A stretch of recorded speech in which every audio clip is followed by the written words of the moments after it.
कैसे चले के बोली मिलाए बार जी दुपरानी हमनी दूगो लइका भइनी चार जी। हाँ कैसे चले के बोली मिलाए बार जी दुपरानी हमनी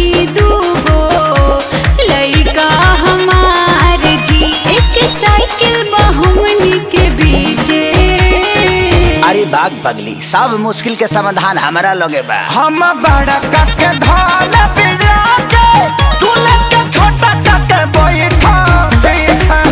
हम बड़ा के धान पिला के तू लेके छोटा के बैठा पीछे।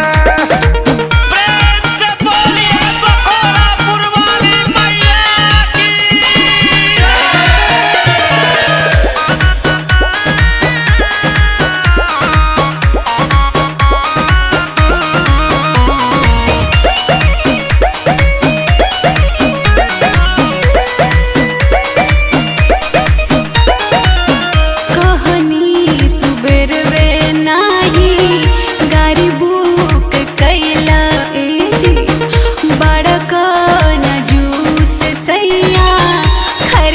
से डरैला ये हो धनी ओही न पाई सहला से होई के तनका तो हके चोरी कंगन हवाली कुल की नाई तन जान सब रहला बहाना मन गीजे।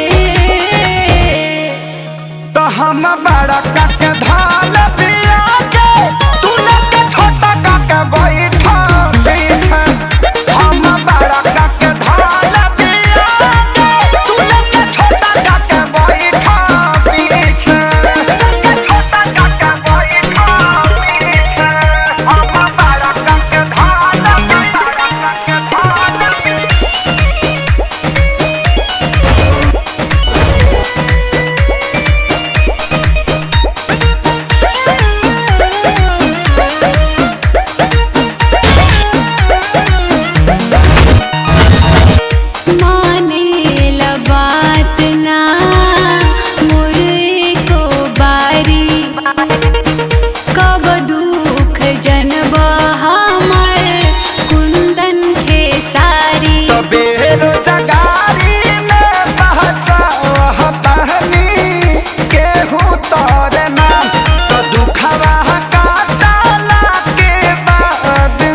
हम बड़ा के धान